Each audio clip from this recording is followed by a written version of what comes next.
ada uang yang ditemukan di rumah Sentul, itu ada yang punya, ada kegiatannya, orang-orang kegiatannya bisa ditanya, bisa nanti dicek.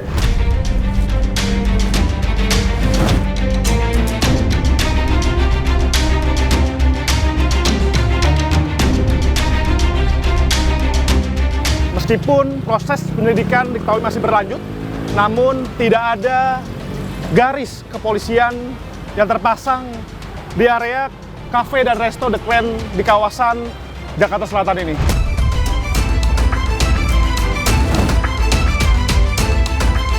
Ini pasti bukan kasus seorang individu Jampitsus, tapi ada kaitannya dengan orang-orang lain juga di lembaga yang namanya Kejaksaan Agung. Kasus ini pasti melibatkan orang-orang yang berpengaruh. Kalau kita saling vulgar gitu ya, itu bisa terjadi benturan antara institusi.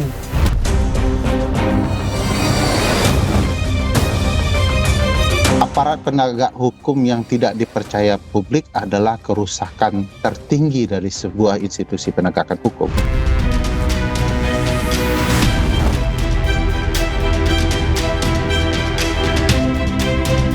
Komisi Kejaksaan memandang setiap dugaan pelanggaran etik yang melibatkan insan adiaksa harus didalami secara profesional, objektif, dan berdasarkan alat bukti yang memadai.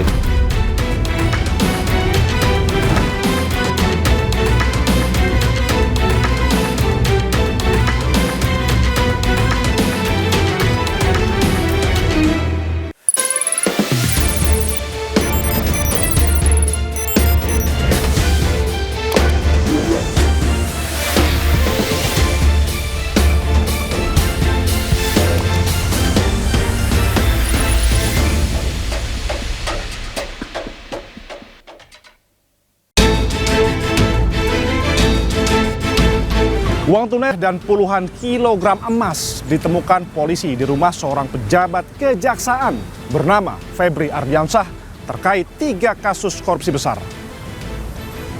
Temuan fantastis ini langsung mengguncang publik dan memunculkan berbagai pertanyaan. Dari mana asal-usul harta sebanyak itu? Di tengah penyidikan, penanganan kasus dilimpahkan dari Polri ke Kejaksaan. Pelimpahan itu pun memunculkan berbagai pertanyaan. Mampukah kasus ini diusut secara transparan? Dan benarkah ada pertarungan pengaruh di balik perkara ini? Ikuti penelusuran kami bersama saya Indra Setiabudi. Inilah iNews File.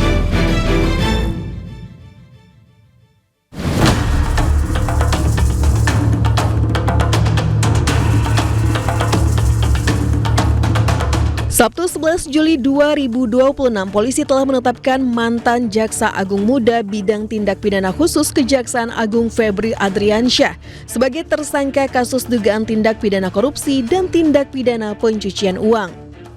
Penetapan itu diumumkan bersamaan dengan pelimpahan penanganan 3 perkara dari Polri kepada Kejaksaan Agung. 3 kasus itu adalah dugaan korupsi di PT Asabri, PT Krakatau Steel, serta pengadaan batu bara yang menyebabkan pemadaman listrik di Sumatera. Selain Febri, ada juga tersangka lain yang ditetapkan, yakni Don Rito. Penetapan tersangka dilakukan setelah penyidik memeriksa 15 saksi, 2 orang ahli, serta melakukan penggeledahan di sejumlah lokasi. Sementara pada Rabu 8 Juli lalu, Korps Pemberantasan Tindak Pidana Korupsi Kepolisian bersama Direktur Reserse Kriminal Khusus Polda Metro Jaya telah melakukan operasi penggeledahan di sejumlah tempat. Selain Cafe The Clan dan Point Money Changer, polisi juga menggeledah rumah Febri di Sentul, Jawa Barat. Dari tempat itu, polisi amankan 282,4 miliar rupiah dan 74 kg batang emas.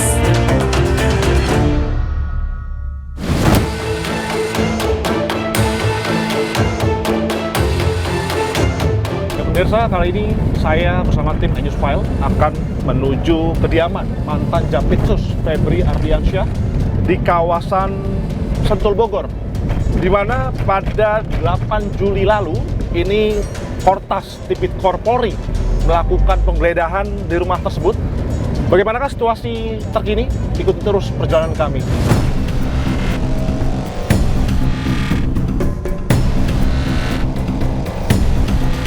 Pak, ya. Pak, izin mau ke kediaman Febri Ardiansyah?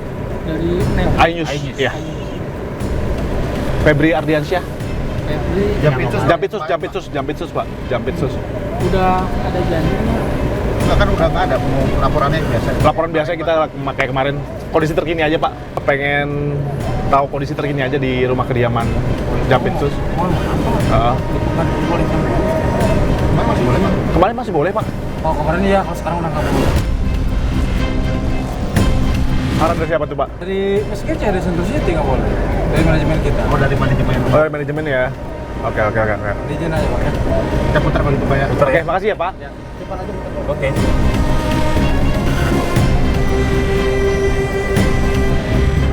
Ya pemirsa, tadi kami di depan area masuk perumahan dari kediaman mantan Jampitsus. Ini tidak diperkenankan oleh security yang menjaga di perumahan ini. Alasan standar operasional daripada di perumahan Sentul City ini.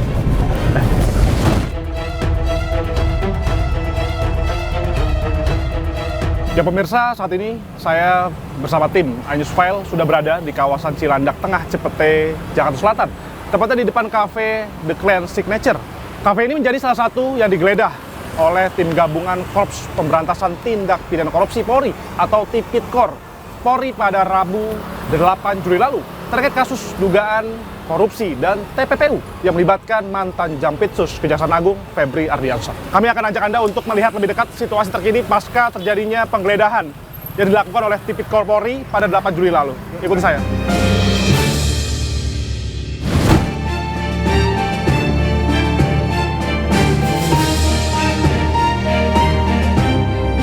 Ya pemirsa, saat ini saya sudah berada di depan persis The Clan Signature Resto and Cafe. Dan untuk situasi terkini memang resto ini seperti tutup. Tidak ada aktivitas, pintu juga terkunci. Dan kami juga memantau bahwa memang situasi di sini, meskipun proses penyelidikan diketahui masih berlanjut, namun tidak ada garis kepolisian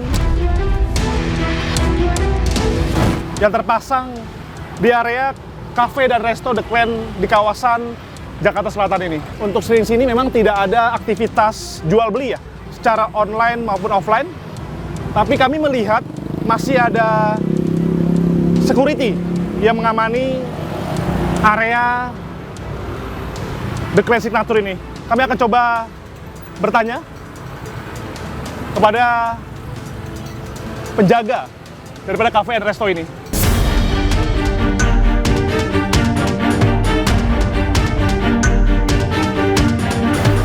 Permisi Pak. Permisi Pak. Pak mau izin Pak. Ini bisa berkenan kita bisa ketemu dengan pengelola di sini? Pengelolanya lagi nggak ada, Pak. Oh, lagi nggak ada ya? Nggak ada. Tapi kalau lagi close semua ini. Oh, di close semua ya? Dari tanggal 8 Juli lalu. Berarti memang tidak ada aktivitas jual beli ataupun online maupun offline? Tidak ada ya? Tidak ada, Bang. Oh, berarti memang kosong aja nih ya? Kosong ya. Semua kosong, berarti tinggal penjagaan aja ya? Nggak ada aktivitas kecuali keamanan. Berarti tidak ada pembeli online, memang tidak ada produksi juga ya? Tidak ada. Sama sekali. Oke. Sama sekali ya, Bang. Pihak manajemen juga nggak ada juga, Pak? Nggak ada, Bang. Nggak ada. Oke, berarti hanya menjaga area ini aja ya, Bang ya? Hanya menjaga aja, Bang. Berapa orang sini, Bang? Berdua? Ya, ini sementara berdua. Simpan kita. Masih simpan ya? Terkait resto dan kafe ini punya siapa ya, Pak? Dan kita tahu saya bekerja, Bang. Yang bekerja ya, Bang ya? Suasana penggeledahan kemarin seperti apa, Bang? Ada juga, Abang Lukasi? Lagi pas libur. Pas libur ya? Ya, datang sini emang rata-rata pejabat atau mobil-mobil mewah atau patwal-patwal? Semua ini campur untuk umum, Bang. Oke. Jadi untuk umum. Berarti memang biasa sehari-hari itu untuk umum aja ya? Dibuka untuk umum siapapun? Ya, siap. Pembelian secara normal kayak kafe-kafe lainnya? Betul. Online, offline gitu ya? Bisa. Oke. Online, bisa. Berarti normalnya kafe yang biasa. lain-lain biasa aja Bisa. ya? Normal biasa. Kayak kafe-kafe biasa aja. Tipikor Polri ini menemukan sejumlah barang bukti di lokasi ini. Tanggapannya seperti apa? Ya, kalau saya sih hanya bekerja, Bang, nggak bisa komen. Oh, baik. Ya kan, mohon maaf aja. Oke. Terima kasih, Bapak. Terima kasih, Bang. Terima kasih.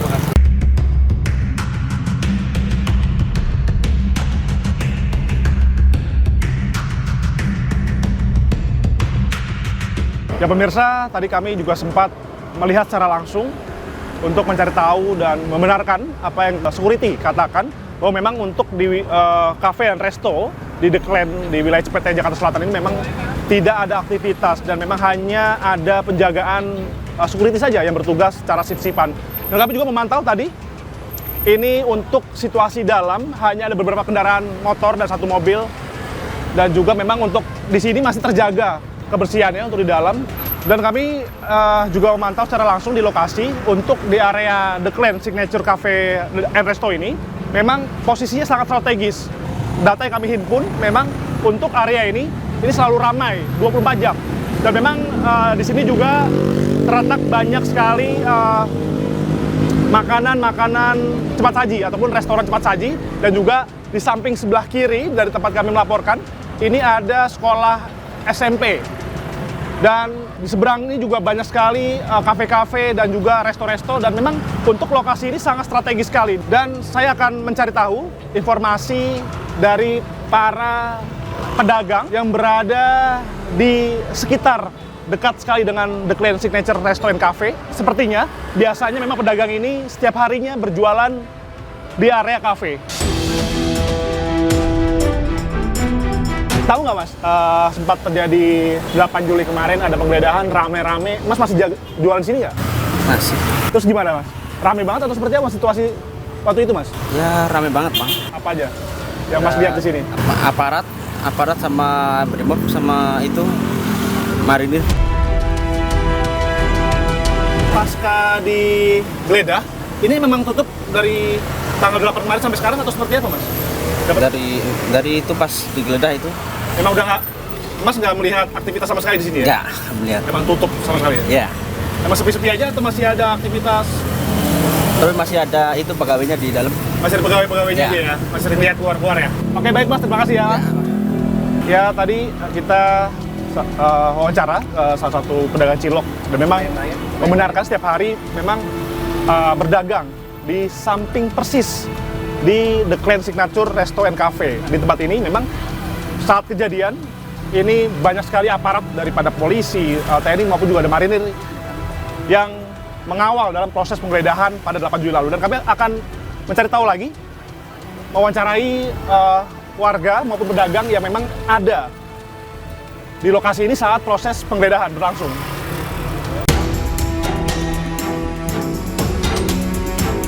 Jadi tahu nggak nih Pak, waktu itu sempat ada penggeledahan sini Pak?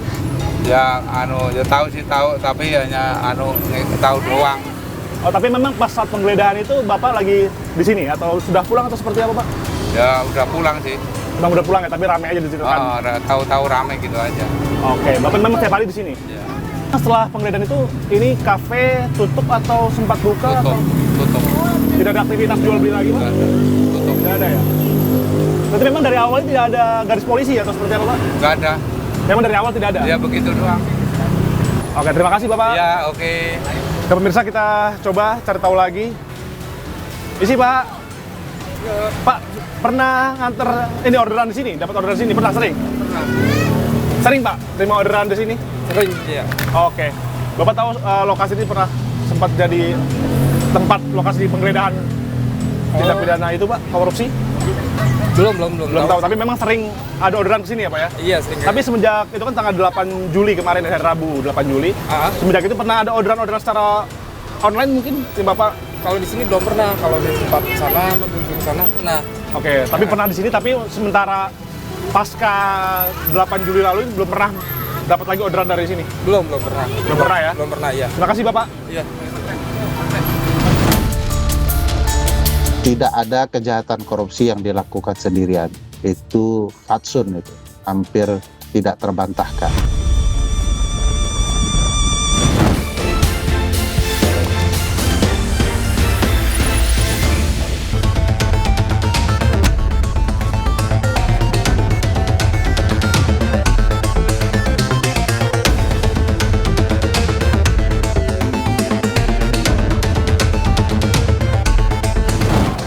Bahwa Jampisus tidak ada keterkaitan dalam bisnis yang apa yang telah diberitakan di medsos seperti di Cipete. Bagaimana ada uang yang ditemukan di rumah Sentul, itu ada yang punya. Ada yang punya, ada kegiatannya, orang kegiatannya bisa ditanya, ya, ada bangunannya, bisa nanti dicek.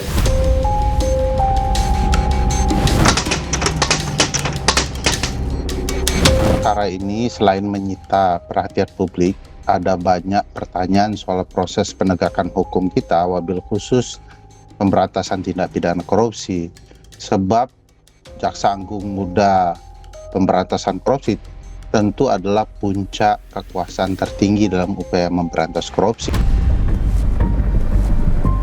Bayangkan dialah orang yang terlibat dengan kasus pencucian uang dan lain-lain. Kan timbul pertanyaan besar bagi publik, apakah penanganan perkara pemberantasan korupsi betul-betul murni pemberantasan korupsi atau bagian dari bancakan yang dilakukan oleh Jampitsus.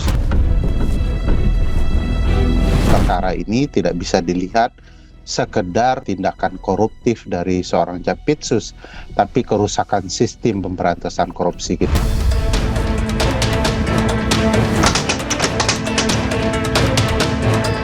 Kejaksaan berupaya ya membentuk tim khusus, jaksa khusus untuk mencoba menghindari dari perdebatan apakah mungkin ya jeruk makan jeruk ya, jaksa kemudian mengadili jaksa itu sendiri yang merupakan pimpinan tertinggi mereka. Publik harusnya diyakinkan oleh kebijakan Presiden dalam penanganan perkara ini, memastikan lembaga-lembaga khusus pemberantasan korupsi yang melakukannya. Bukankah Komisi Pemberantasan Korupsi dibentuk untuk menangani perkara-perkara khusus korupsi yang melibatkan aparat penegak hukum? Jadi kalau kepolisiannya korup, jaksanya korup, hakimnya korup, harusnya ditangani oleh lembaga super body, lembaga khusus pemberantasan korupsi yang namanya KPK. Tapi kita tidak melihat arah itu. Presiden malah kemudian memerintahkan seluruh lembaga yang terlibat dalam kasus ini untuk introspeksi diri dan memerintahkan untuk diserahkan kepada kejaksaan. Kenapa pilihannya adalah kepada lembaga yang orang tertinggi dalam pemberantasan korupsinya bermasalah?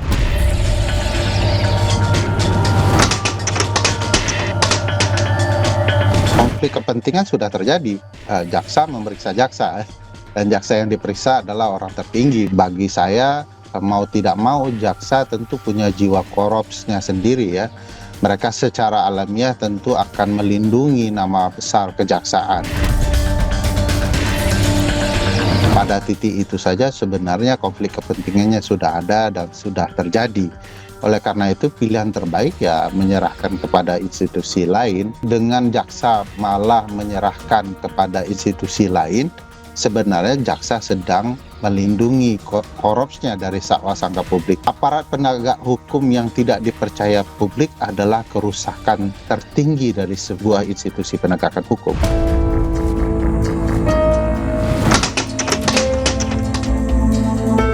Kali lancung ke ujian, seumur hidup orang tidak percaya. Untuk menjelaskan betapa kecurangan, kebusukan membuat orang tidak nyaman. Apalagi kalau kebusukan dan kecurangan itu dilakukan aparat penegak hukum. Bukan saja jaksa dilihat buruknya, itu tapi satu sistem besarnya. Bisa polisinya, bisa jaksanya, bisa hakimnya, bahkan sekarang ada TNI-nya.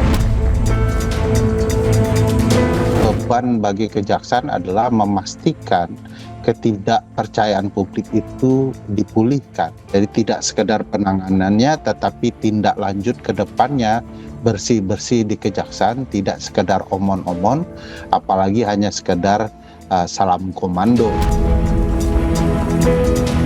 Pemerintah ya memastikan perbaikannya jangan setengah-setengah. Kalau setengah-setengah, kejadian ini akan berulang lagi. Bahkan bukan tidak mungkin antar lembaga akan terjadi upaya balas dendam. Koruptor menangkap koruptor, ya, pelaku kejahatan menangkap pelaku kejahatan, sehingga ujung-ujungnya ini bukan pemberantasan korupsi, tetapi persaingan antar sesama koruptor saja.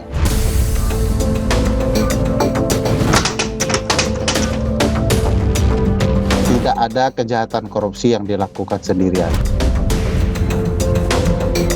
Itu polanya adalah kejahatan banyak orang. Oleh karena itu tidak mungkin juga Jampitsus itu bergerak sendiri. Kalau kemudian korupsi itu berjamaah, harus dituntaskan pula secara pelakunya yang berjamaah itu harus ditangkap. Hanya dikorbankan satu orang, maka saya merasa tidak adil juga bagi satu orang itu. Tapi apakah kemudian dia bisa diberikan sanksi seberat-beratnya? Logika saya iya. KUHP mengatakan demikian, teori hukumnya juga mengatakan demikian. Harusnya praktik mengikuti teori dan norma hukum yang ada, memperberat pelaku yang merupakan aparat penegak hukum. Karena ini tidak hanya merugikan institusi kejaksaan, tapi juga merugikan sistem penegakan hukum Indonesia.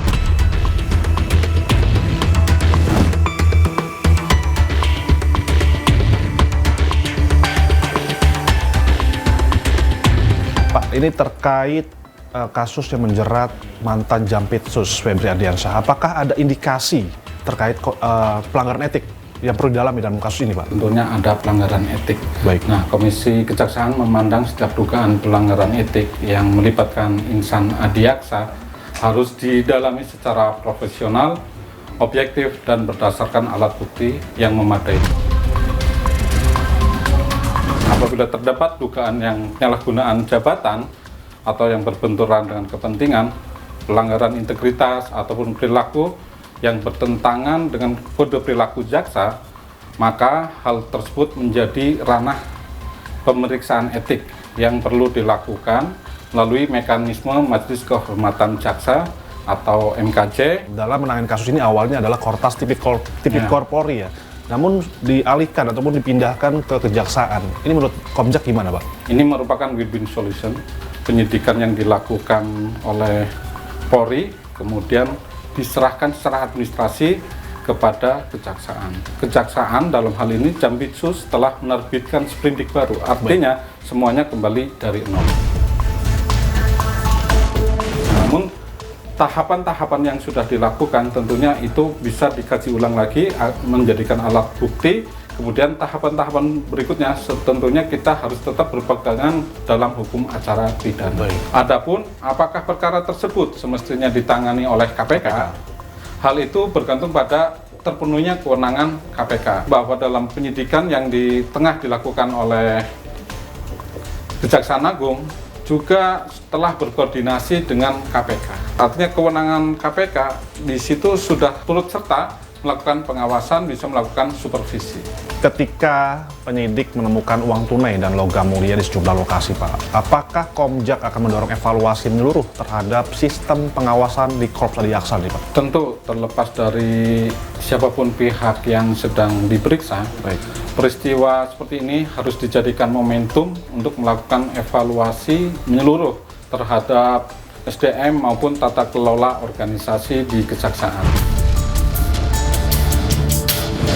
Pengawasan tidak cukup hanya bersifat represif, tetapi juga harus preventif melalui penguatan pengawasan internal, peningkatan efektivitas pengawasan eksternal tentunya. Terkait pelimpahan ya Pak, ada jaminan kah dalam kasus ini tidak ada konflik kepentingan? Seperti apa Pak? Ya, tentunya publik pasti akan merasakan hal itu. Mereka sudah menyiapkan tim khusus untuk menghindari konflik kepentingan tersebut. Di antaranya tim-tim penyidik ini, tim penyidik khusus.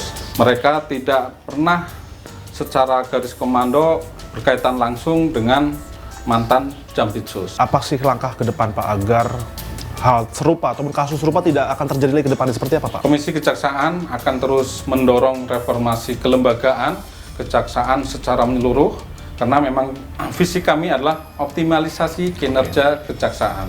Kami juga mendorong pembentukan Majelis Kehormatan Jaksa MKJ secara cepat dalam perkara yang melibatkan pejabat tinggi kejaksaan. Ada beberapa anggota dewan, ada beberapa partai yang menginginkan tersangka daripada mantan Jampitsus Febri Ardiansyah ini dihukum mati, Pak. Tanggapan Komjak seperti apa, Pak? Penerapan pidana mati harus benar-benar mengacu pada ketentuan hukum yang ada dan didasarkan pada pembuktian di persidangan.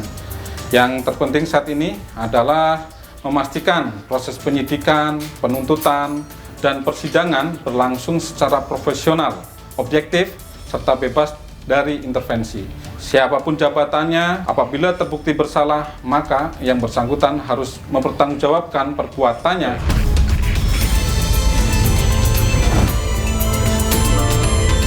Kasus ini menjadi gede karena apa? Karena pelaku-pelaku yang terlibat yang sudah jelas dan yang belum itu menyangkut para politikus.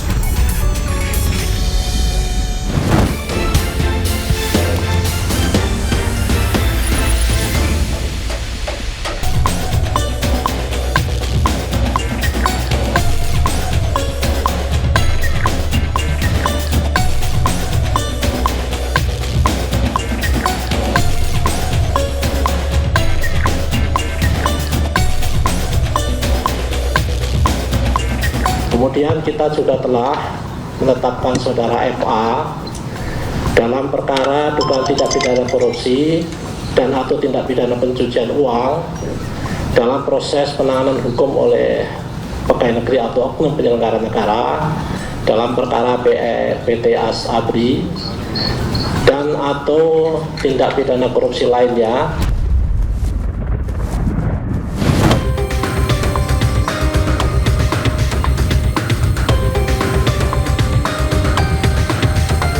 Baik Pak Sutaji, terkait penetapan tersangka mantan Jampitsus Febri Ardiansyah.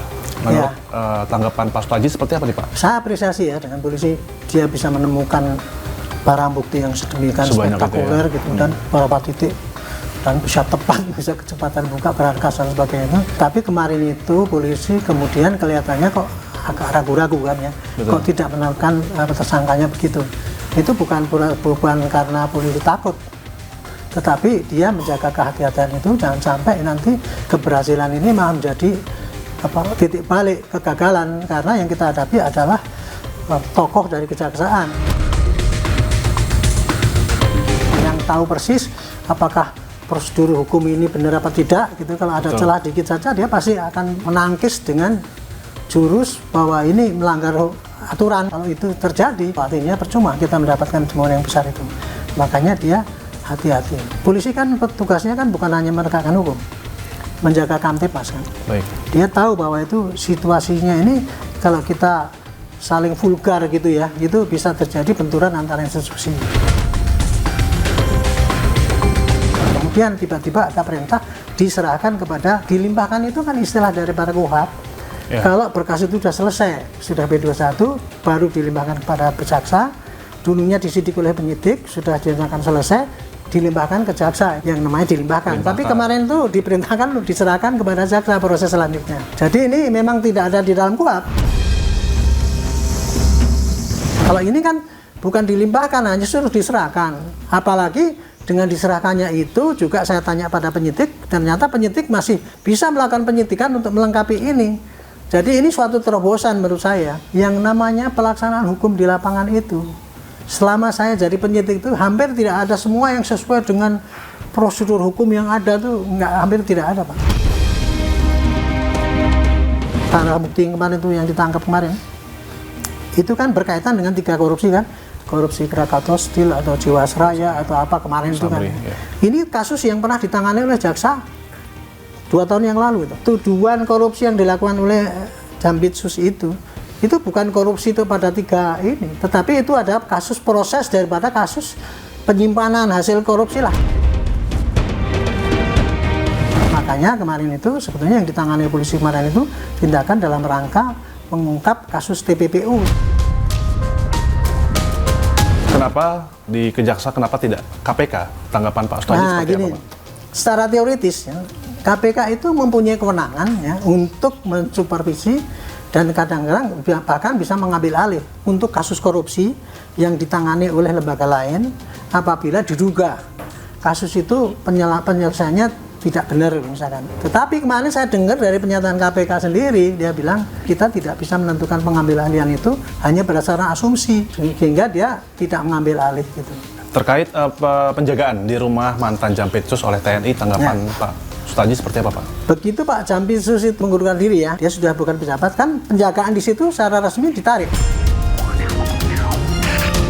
Sebelum itu kan dulu ada perintah presiden ya, bahwa rumah-rumah para pejabat Jampitsus itu dijaga oleh TNI ya waktu itu ya. Iya, dalam kasus ini banyak yang menyebut ini ada perang kekuasaan dan perang pengaruh. Tanggapan Pak Sutohaji seperti apa nih Pak? Kalau saya ngelihatnya nggak gitu ya. Tapi yang jelas ya kasus ini pasti melibatkan orang-orang yang berpengaruh. Seorang Jampitsus itu kan, dia memang ditugasi oleh pemerintah untuk menindak korupsi yang gede-gede di seluruh Indonesia tuh. Dia sudah berhasil kan itu. Kemarin ini apa langkah yang diambil oleh pemerintah itu betul-betul diambil alih gitu supaya tidak melebar itu konflik antara institusi itu. Yang penting berantas korupsi dan institusi jangan melindungi oknumnya yang berbuat salah. Kasus ini menjadi gede karena apa? Karena pelaku-pelaku yang terlibat yang sudah jelas dan yang belum itu menyangkut para politikus. Yang tersangkut di situ tuh banyak sekali pejabat-pejabat gitu loh.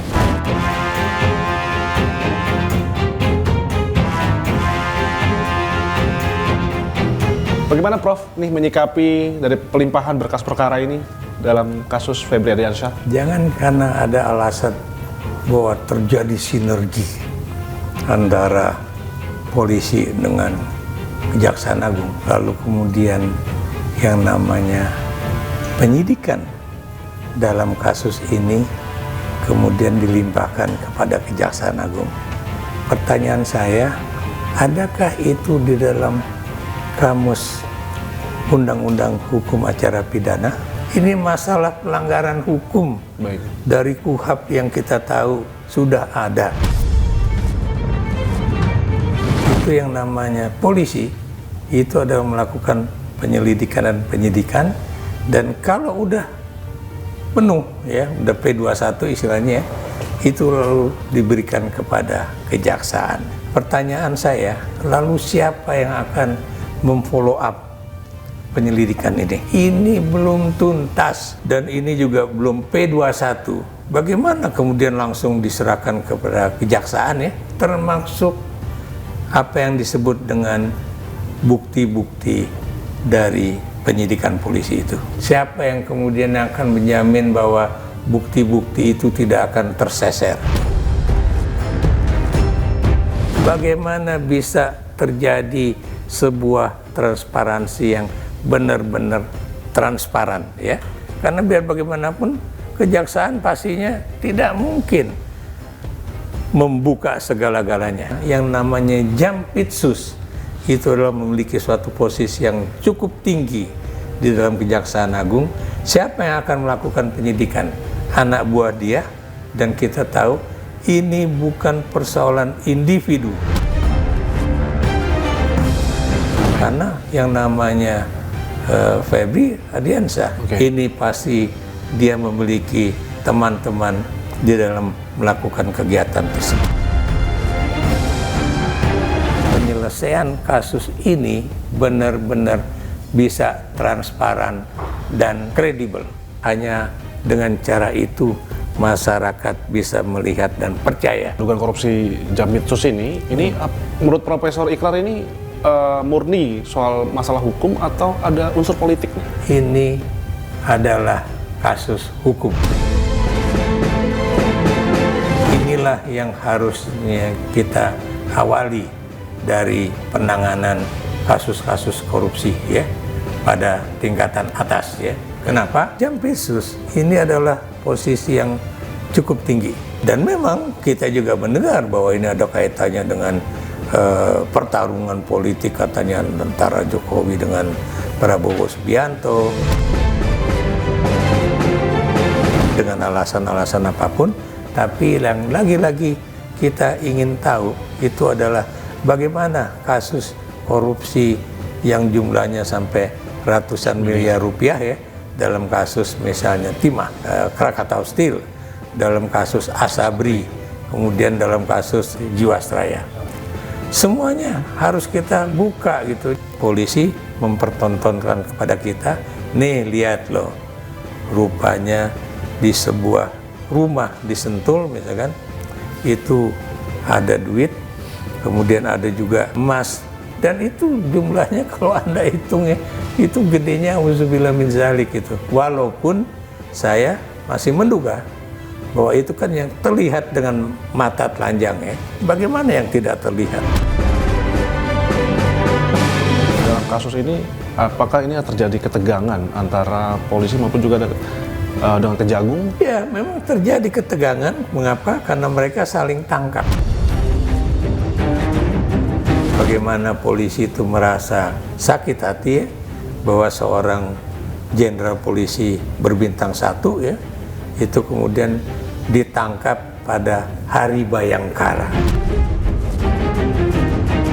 Walaupun ini lagi-lagi terkait dengan persoalan PGN ya, sebetulnya di dalam aturan hukum kita ya, kalau antara polisi dengan kejaksaan terjadi suatu perselisihan dalam menangani perkara di era Megawati, itu lahirlah apa yang disebut dengan Komisi Pemberantasan Korupsi. Adanya ketegangan ini, apakah menurut Profesor Ikrar ini mempengaruhi stabilitas daripada masyarakat ataupun publik? Kalau buat saya nggak ada. Apakah kemudian terjadi gerakan-gerakan yang macam-macam? Enggak ya.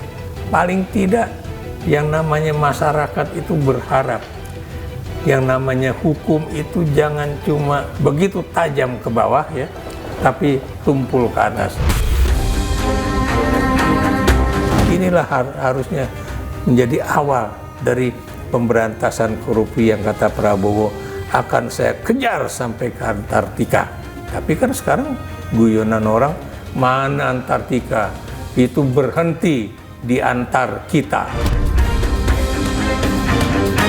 Ini pasti bukan kasus seorang individu Jampitsus, tapi ada kaitannya dengan orang-orang lain juga di lembaga yang namanya Kejaksaan Agung. Bereskan, dan mudah-mudahan dengan dibongkarnya kasus ini tidak ada lagi orang-orang yang bermain dengan penegakan hukum.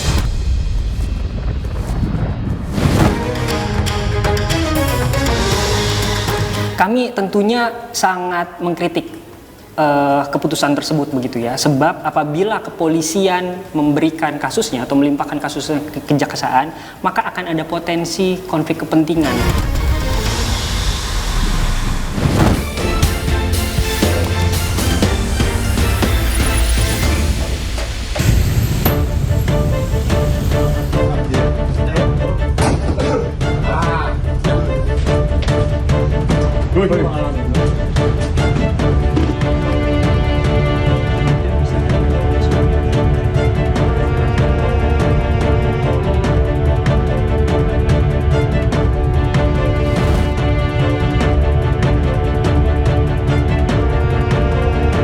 Apa tanggapan ICW mengenai kasus daripada dugaan korupsi yang melibatkan mantan Jampitsus, Mas?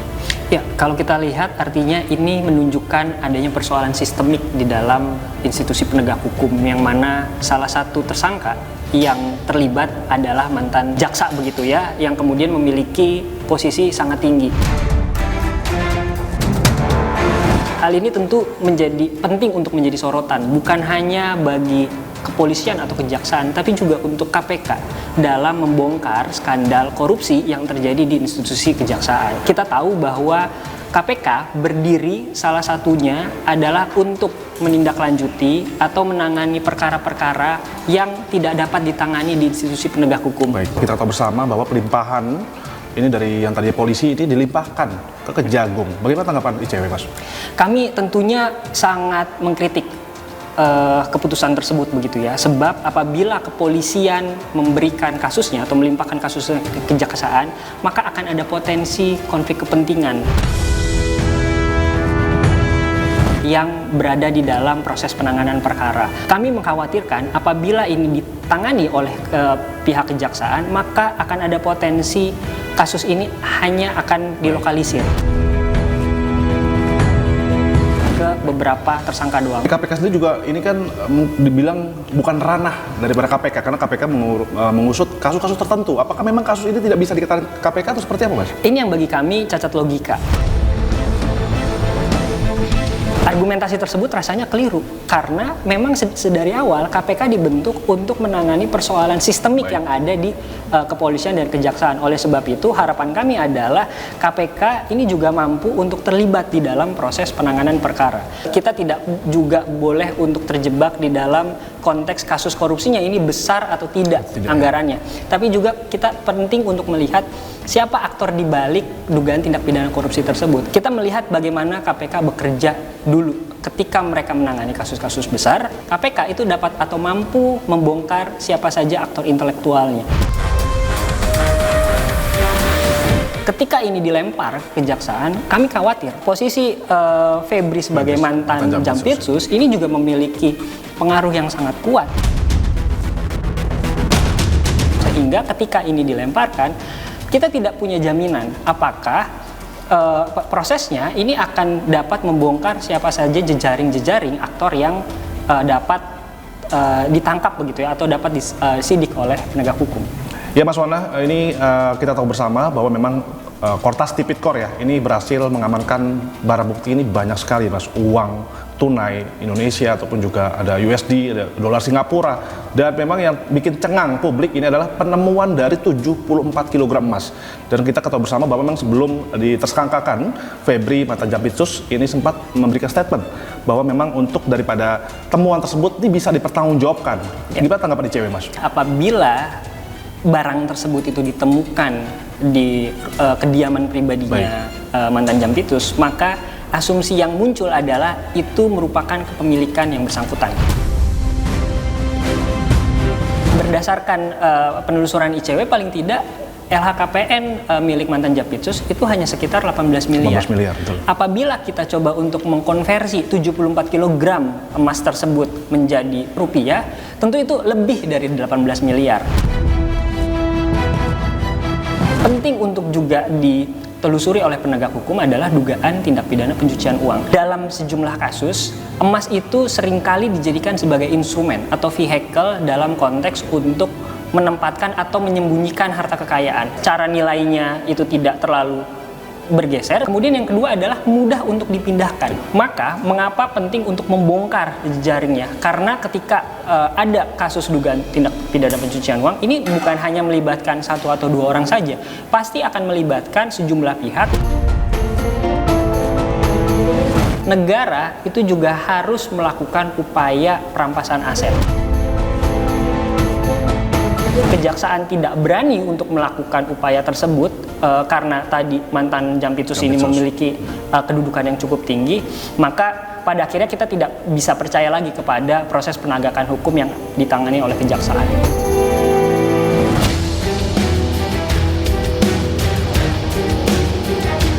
Dugaan mega korupsi dan tindak pidana pencucian uang yang menyeret mantan Jampitsus Kejaksaan Agung Febri Ardiansyah menjadi ujian besar bagi kredibilitas dan juga integritas penegakan hukum di Indonesia. Publik akan terus mengawasi setiap tahap proses hukumnya. Transparansi harus dikedepankan. Tidak boleh ada keistimewaan karena jabatan maupun kekuasaan. Siapapun yang terbukti bersalah harus mempertanggungjawabkan perbuatannya di hadapan hukum tanpa tebang pilih dan tanpa kompromi.